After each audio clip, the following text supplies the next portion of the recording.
کا دن 18 اکتوبر اللہ پاکستان پر رحم کرے اور آپ کا جمعہ مبارک کرے۔ آج کا بڑا اہم دن ہے، ایک طرف طلبہ کا، ایک طرف تحریک انصاف کا ڈی چوک میں پورے ملک میں احتجاج، اسلام آباد کو اس وقت سیل کیا گیا ہے، فوج کو طلب کیا گیا ہے، پنجاب بھر میں تیاریاں ہو رہی ہیں، اس کے ساتھ ساتھ آئینی ترامیم کے معاملے پر اہم پیش رفت بھی ہے۔ مولانا فضل الرحمان کی ملاقاتیں بھی ہوئی رات کو، شہباز شریف، بلاول زرداری، تحریک انصاف۔ اب مخصوص نشستوں میں الیکشن کمیشن آج ایک اہم فیصلہ بھی کرنے جا رہا ہے اور حکومت کی جو مشکلات ہے اس میں اضافہ بھی ہے، نمبرز گیم پورے نہیں ہو رہے، قومی اسمبلی اور سینٹ کے اجلاس کو بار بار منسوخ کیا جا رہا ہے، ملتوی کیا جا رہا ہے، ایجنڈے میں سے ترامیم تک غائب کر دی گئی، ترامیم اس میں موجود نہیں ہے۔ اسٹیبلشمنٹ کی طاقت کو شدید دھچکا پہنچا، ایک طرف کالا کوٹ ہے، ایک طرف نوجوان ہے، ایک طرف سیاسی جماعتیں، اور اب مولانا بھی اسٹریٹ پاور میں شامل ہو گئے۔ طلباء احتجاج سے لاہور میں مریم نواز کے حکم پر تمام گرفتار طلباء رہا ہو گئے، اور پنجاب حکومت ایک طرف کیس تسلیم نہیں کر رہی لیکن دوسری مطلب جی آئی ٹی بھی بنا رہی ہے۔ اور امریکہ سے بھی بڑی اہم خبر جس پر اسٹیبلشمنٹ اور طاقتور لوگوں کا دار و مدار ہے، ڈونلڈ ٹرمپ کی واضح طور پر الیکشن میں برتری سامنے آ گئی۔ پاکستانی بھی کھل کر ڈونلڈ ٹرمپ کی حمایت کر رہے ہیں، بائیڈن کے لیے وہاں مشکلات ہیں، اور عمران خان کے توشہ خانہ کیس کی جو بریت کی درخواست ہے وہ 24 اکتوبر کو اب عامر فاروق اور میاں گل حسن کی عدالت میں لگے گی، اور خان کی ملاقات میں بھی اب کچھ پیش رفت ہے، لیکن وہ ہو سکتا ہے اگلے ویلاگ تک معاملہ چلا جائے، اس میں آپ کو تفصیل سے میں سارا معاملہ بتاؤں گا۔ انتظار پنجوتا کی بھی آج سماعت شروع ہوئی ہے، یہ سارے معاملات تفصیل سے آپ کے سامنے رکھتا ہوں۔ آج کا دن بڑا اہم دن ہے، اور اس میں آپ نے دیکھیں اس وقت جو حالات ہے اس کو اگر آپ غور سے دیکھیں تو انقلاب کے تمام لوازمات پورے ہو چکے ہیں، طلباء سڑکوں پر ہیں، پنجاب جو سب سے بڑا صوبہ ہے اس کے ہر شہر میں طالب علم نکلے، حکومت نے اسے 9 مئی پارٹ 2 قرار دے دیا۔ اب کسان، مزدور، سیاسی رہنما اور جو وکلا جو خاموش تھے اب عدلیہ بحالی میں وہ بھی سامنے آ گئے، علی احمد، منیر ملک، اعتزاز احسن، حامد خان، یہ عدلیہ کو بچانے کے لیے اب مجبوراً سامنے آ گئے۔ پنجاب کالج کے واقعے پر طلباء کے ساتھ اب یونیورسٹیز جس میں گجرات کی خواتین لڑکیاں بھی نظر آ رہے ہیں، راولپنڈی کی یونیورسٹیاں بھی، اسلام آباد کی یونیورسٹی کے کالج اور اسکول بھی اکٹھے ہوتے جا رہے ہیں۔ اب اس وقت حکومت بھی اپنی تیاریوں میں مصروف ہے۔ کل جو شہباز شریف کا ظہرانہ تھا اس میں اس نے سینیٹرز اور پارلیمنٹیرین کو صاف صاف کہا کہ دیکھیں اگر یہ ترامیم منظور نہ ہوئی تو نہ آپ ہے نہ ہم ہیں، کپڑے ہم سب کے اترے ہوئے ہیں، یہ ترامیم نہ ہوئی تو لوگوں نے ہمیں الٹا کر دینا ہے۔ اب اس لیے تیار ہو جائے سیاسی طور پر، اور پھر آپ دیکھیں پارلیمنٹ اور سینٹ کے اجلاس میں انہوں نے تاکید کی جو نہیں آیا اس کے بھی بیوی بچوں کو اٹھایا جائے گا، نون لیگ کے اپنے لوگوں کو، کیونکہ انہیں عادت ہو چکی ہے طاقت کا مظاہرہ کرنے کی، چاہے وہ ڈی چوک میں پولیس سیکورٹی فورسز کی صورت میں کریں، کنٹینروں کی برسات کی صورت میں کریں، ریڈ زون کو سیل کریں، میٹرو کو بند کریں، ڈبل سواری کی پابندیاں لگائیں، کنٹینر لگائیں، لاہور میں لبرٹی چوک، تمام بڑے چوکوں پر فوج اکٹھی کریں، فوج کو بلا لیں۔ شنگھائی کانفرنس کے لیے تو دیکھیں 4 دن کے لیے انہوں نے فوج بلائی تھی لیکن اب اس میں ایکسٹینشن کر کے 21 تک لے گئے۔ ایک خطرہ ہے اس طرف کہ ایک طرف تو ججز بھی اب سارے اسلام آباد میں آ رہے ہیں، پارلیمنٹ کو نو گوز ایریا بنا دیا گیا، تحریک انصاف کے اراکین اور سینیٹرز نے تو آنا نہیں، وہ تو صرف اپنے آپ کو محفوظ ہے، لیکن نون لیگ اور ان لوگوں پر بھی اب خطرہ۔ قومی اسمبلی کے اجلاس کے شیڈول میں بار بار تبدیلی، آج بھی جو 11 بجے تھا اسے پھر 6 بجے کر دیا، اور مزے کی بات ہے قومی اسمبلی کا جو اجلاس ہے اس کا ایجنڈا میرے سامنے ہے، اس میں آئینی ترامیم اس 15 نکاتی ایجنڈے میں موجود ہی نہیں۔ مطلب لوگوں کو یقین نہیں ہے کہ ووٹنگ کروائیں گے بھی کہ نہیں، کہ ان کے پاس نمبرز ہیں یا نہیں۔ قومی اسمبلی کا جو اجلاس ہے اس کے شیڈول میں بار بار تبدیلی کیوں کی جاتی ہے؟ تب کی جاتی ہے جب ان کے پاس انہیں یقین ہوتا ہے کہ اب معاملہ ان کے ہاتھ سے نکل چکا ہے۔ اب یا تو دیکھیں جو واردات تھی کہ آئینی عدالت بنانی ہے یا آئینی بینچ بنانا ہے، یاد رکھیں وفاق میں آئینی عدالت اور صوبوں میں آئینی بینچ، یہ آخری ان کی بات چیت طے ہوئی تھی، لیکن حالات بدل گئے اور اس میں اچانک تبدیلی آئی۔ اب انہوں نے کہا کہ سیٹ اپ کے اندر رہتے ہوئے حکومت کہتی ہے آئینی ترامیم میں ہی تبدیل کر لیں۔ یہ میں آپ کو آج کی تقریباً 1 بجے کی خبر دے رہا ہوں۔ آئینی ترامیم میں اب چیف جسٹس کی طاقت کو کم کرنے کی کوشش ہے، کیونکہ دن بڑے ان کے پاس تھوڑے ہیں، 25 تاریخ میں ویسے 7 دن ہے، ورکنگ ڈیز نکالے تو وہ چھٹیاں نکال دیں تو 4 دن بچتے ہیں۔ اب ان 4 دنوں میں اسٹیبلشمنٹ کی طرف سے انہیں باقاعدہ طور پر حکم آیا ہو، شہباز شریف، ان کو بلاول کو، کہ یہ آخری دن ہے، آئینی ترامیم کے لیے صبر کا دامن اسٹیبلشمنٹ کے ہاتھ سے چھوٹتا جا رہا ہے۔ حکومت کو انہوں نے اجازت بھی دی، منت اللہ کرو، پیر پکڑو، بلڈوزر چڑھا دو، کیمے کی مشین لگاؤ، جو دل کرتا ہے کرو، مولانا آپ کے ساتھ ہوں یا نہ ہو، 2 نمبر طریقے سے، جیسے وہ نواز شریف نے کیا تھا نا، مشرف کا جہاز فضا میں تھا، نیچے جنرل ضیاء بٹ کو آرمی چیف میں پلاسٹک کے ستارے لگا دیے تو وہ 15 منٹ بعد فارغ بھی ہو گیا۔ اسی طرح کاغذات میں ہی کریں لیکن 2/3 اکثریت ثابت کریں، جس طرح ماضی کے ڈکٹیٹر کرتے رہے، ان آئینی ترامیم کو منظور کرائیں۔ دیکھیں ماضی کا ڈکٹیٹر چاہے پاکستان ہو یا مصر ہو یا عراق ہو، شمالی کوریا ہو، لیبیا ہو، افریقہ ہو، وہاں فوجی جرنیل ہمیشہ یہ کرتا ہے قبضے کے بعد سب سے پہلے آئین کو بدلتے ہیں تاکہ سیاسی جماعتوں کو دبائیں، پابندیاں لگائیں، مخالفین پر مقدمات چلائیں، جیلوں میں بھیجیں، پھانسیاں دیں، لوگوں کو اغوا کریں، لیکن پھر ذلت کی موت ان کا اپنا مقدر۔ دیکھ لیں آپ سارے اٹھا کے، یہ چونکہ ابھی تک 90 کی دہائی میں پھنسے ہوئے ہیں، انہیں لگتا ہے ضیاء الحق نے پیپلز پارٹی توڑ کر آئی جی آئی بنائی، 9 جماعتیں بنائی، قانون بدلا، آئین بدلا اور 11 سال حکمرانی کی۔ مشرف بھی اس طرح نون لیگ کو جب دبایا، نچوڑا، اس میں سے کاف لیگ نکال لی، پیپلز پارٹی پیٹریاٹ نکال لی، پھر 9 سال وہ بیٹھا رہا۔ جنرل کیانی نے نواز شریف کو آنکھ ماری، وہ عدلیہ بحالی لانگ مارچ کروا کے اپنی ایکسٹینشن کروا لی۔ اب نون لیگ پیپلز پارٹی کو دبا کے 2/3 اکثریت سے انہوں نے، باجوہ صاحب نے بھی ایکسٹینشن لے لی، انہیں یہی لگ رہا ہے، لیکن 8 اپریل کے بعد سب کچھ بدل چکا ہے۔ خان کا نظریہ، خان میدان میں خود ڈٹ کے کھڑا ہے، اور یہی وجہ ہے تحریک انصاف کے لوگ بھی کھڑے ہیں، پاکستان کی عوام بھی کھڑی ہے۔ دیکھیں اگر نواز شریف نہ بھاگتا، محترمہ بینظیر بھٹو نہ بھاگتی، آصف زرداری نہ بھاگتا، الطاف سے نہ بھاگتا، یہ سارے کے سارے کھڑے رہتے تو ان کی جماعت بھی کھڑی ہوتی آج یہ معاملات میں، لیکن آج خان بھی کھڑا ہے، اس کی بہنیں، بھانجے، بیوی سب جیل میں، اور وہ ساری تکلیفیں اپنے اوپر برداشت کر رہے ہیں، اور پھر اس کے چاہنے والے، ماننے والے، محبت کرنے والے پاکستان کے سیاسی لوگ یہ سب کے سب کھڑے ہیں۔ ڈاکٹر زرکا کھڑی ہے ریاض فتح کا بیٹا اغوا کھڑا ہے, فیصل آباد کا MNA ہے اس کا بیٹا اغوا کھڑا ہے, شاہ محمود قریشی کی بہو بلکہ اختر مینگل کی سینیٹر کھڑی ہے, سعد اللہ بلوچ کھڑی ہے, سارے کے سارے رہنما دیکھتے ہیں خان کو قربانیاں دیتے ہوئے, وہ سارے کھڑے ہیں. عادل بادئی کا کوئٹہ میں شاپنگ سینٹر گرا دیا, کسی کے اوپر مقدمات, کسی کو جھوٹے کیسز, کسی کو اغوا, کسی کو مسنگ پرسن, کسی کی ماؤں بہنوں بیٹیوں بہو نوجوان بچوں بزرگوں پر حملے, لیکن ساری کی ساری قوم ڈٹ کے کھڑی ہے اور مقابلہ کر رہی ہے, نہیں ہٹ رہے. سیاستدان بھی کھڑے ہو گئے پاکستان کی تاریخ میں پہلی دفعہ, وہ یہ صرف اور صرف عمران خان کے اس نظریے کی وجہ سے. یقین کریں آج مولانا کا ایک سینیٹر حاجی عبدالشکور انہوں نے غائب کیا, مولانا بھی اسی لائن میں کھڑا ہو گیا. مولانا کہہ رہا ہے بدماشی کرو گے تو بدماشی کا جواب دیں گے. شاہ محمود قریشی تحریک انصاف کی حمایت کھل کر مولانا کر رہے ہیں, اور اس کی وجہ کیا ہے, انہوں نے دیکھا ابھی مولانا پر دباؤ بڑھانے کے لیے آئینی ترامیم کے معاملے پر الیکشن کمیشن کا اجلاس بلا لیا. یہ ایک بہت بڑا بلنڈر تھا. انہوں نے نون لیگ پیپلز پارٹی کی جو مخصوص نشستوں میں جو ڈی نوٹیفائی لوگوں نے بلایا ہوا آج اسلام آباد کہ ان کو بلا کے آئینی ترامیم کروا لیں گے, لیکن اس کا نتیجہ کیا نکلے گا؟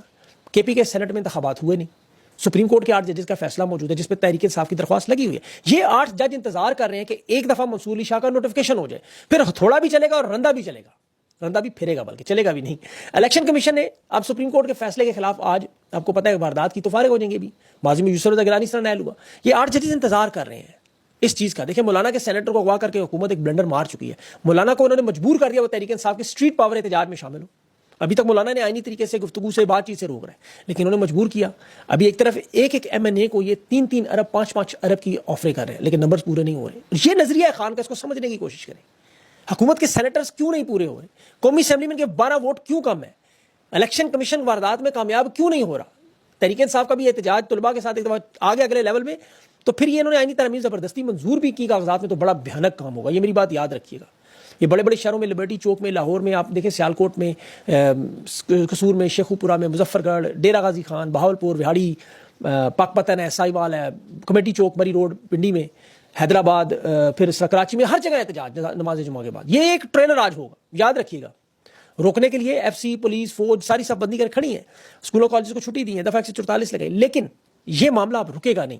آپ دیکھیں گے عمران خان سے ملاقات کا سلسلہ شروع ہونا ہے اور ایک لائے عمل آئے گا, اور وہ لائے عمل آپ جس فائنل کال کا ذکر کرتے رہے اس کا ماحول پورا تیار ہو چکا ہے.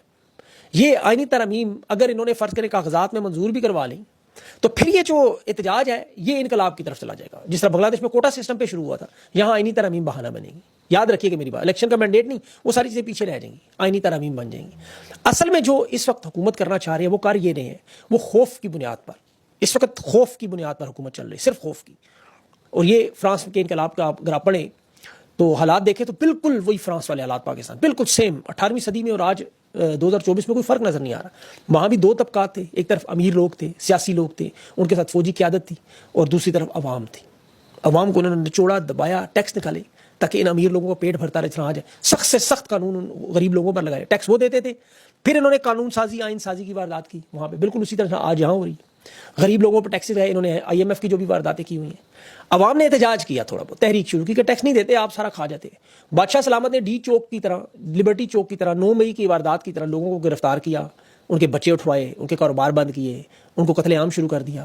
خوف کی ایک فضا پیدا کی, بولنے کسی کو نہیں دیتے تھے. آزادی اظہار رائے تو دور کی بات, کوئی بادشاہ کے بارے میں نام لے لیتا تھا.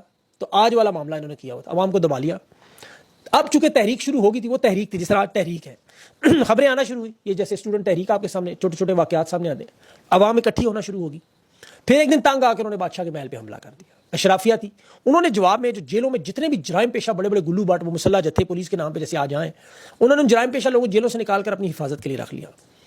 اب عوام نے پھر ظاہر مجبور ہو گئے, انہوں نے ان تمام رہنماؤں کو ایک ایک کر کے اٹھانا شروع کر دیا. معاملہ پھیلتا رہا, گریلا جنگ شروع ہوگی. عوام نے بھی تحفظ میں ہتھیار رکھ لیے, اور پھر یہ چھوٹی چھوٹی کاروائیاں گریلا انداز میں, جہاں انہیں موقع ملتا, کوئی سیاسی رہنما, کوئی فوجی ان کو مل جاتا تھا, جرنیل, کوئی سیاستدان مل جاتا تھا, وہ ایک ایک کر کے ان کو اڑاتے رہے. عوام کی طاقت دگنی تگنی ہوتی گئی. اب یہ جو امیر اور غریب کا فرق کا سٹینڈرڈ انہوں نے کیا رکھا تھا, گال پہ چٹکی لے کے ایسے دیکھتے تھے گوشت ہے کہ نہیں, یا ہاتھ میں ہاتھ ڈال کے دیتے نرم ہاتھ ہے کہ نہیں. نرم ہاتھ ہو جیسے بلاول کا ہوگا آج, لازمی سی بات ہے. مریم نواز صاحبہ کو انہوں نے زندگی میں کوئی کام تو نہیں کیا کہ ہاتھ تو بڑے نرم نرم, آپ کو پتہ ہوں گے. تو فرانس میں بھی اسی طرح کرتے تھے, وہ پھر کپڑے بھی سونگتے تھے ان کے ساتھ ساتھ, مہنگے پرفیوم ان کے, جس طرح وہ گوچی موچی ارمانی لگائے. فرانس تو مشہور تھا ویسے ہی پرفیوم میں, گلیوں کوچوں میں. پھر اس کے بعد پھر کیا ہوا, گوشت کی بدبو, جلانے کی گوشت کی بدبو. اور بعد میں بھی آج بھی پرفیوم بڑا مشہور ہے, وہ انہوں نے اس اسمیل کو ختم کرنے کے لیے کیا تھا. بارہ جی بادشاہ سلامت تو پھر تحریک سے بھاگے, پھر پوری دنیا میں جیسے ہوتا ہے, اشرف غنی جیسے افغانستان سے بھاگا, راجا پاک سے سری لنکا سے بھاگا, رابرٹ مگابے بھاگا, یہ سارے بھاگتے ہیں, آپ کو پتہ ہے, ٹیکسز لگا کے. اب یہ خوف ہے, اب اس خوف جو انہوں نے طاری کیا تھا وہ خوف ان کے اوپر طاری ہو گیا.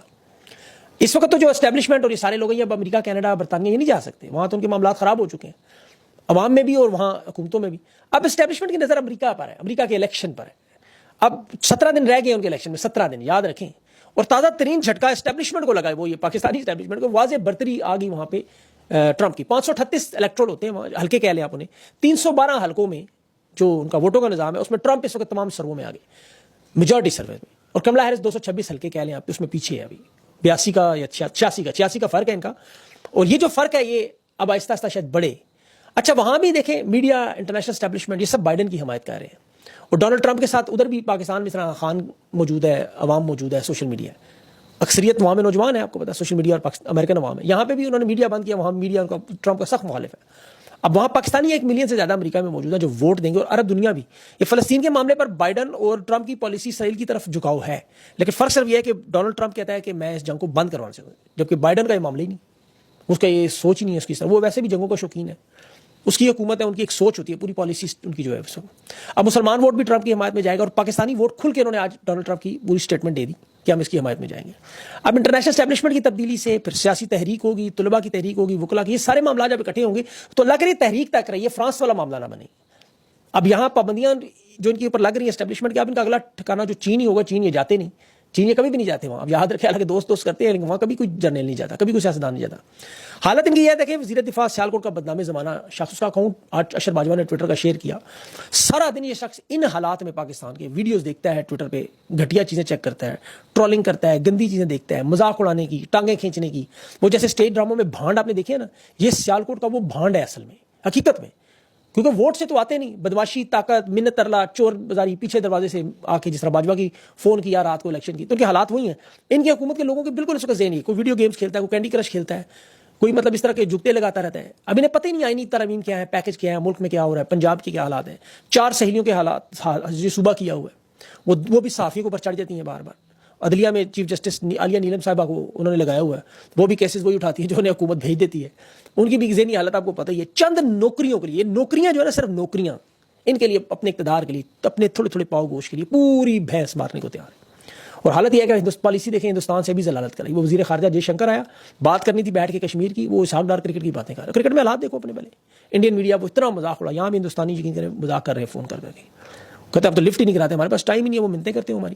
اور وہ ریمنڈ ڈیوس صاحبہ کی بھتیجی اسکول کالج کے طلباء کو کہہ رہی ہے 9 مئی پارٹ 2 انہوں نے کر دیا.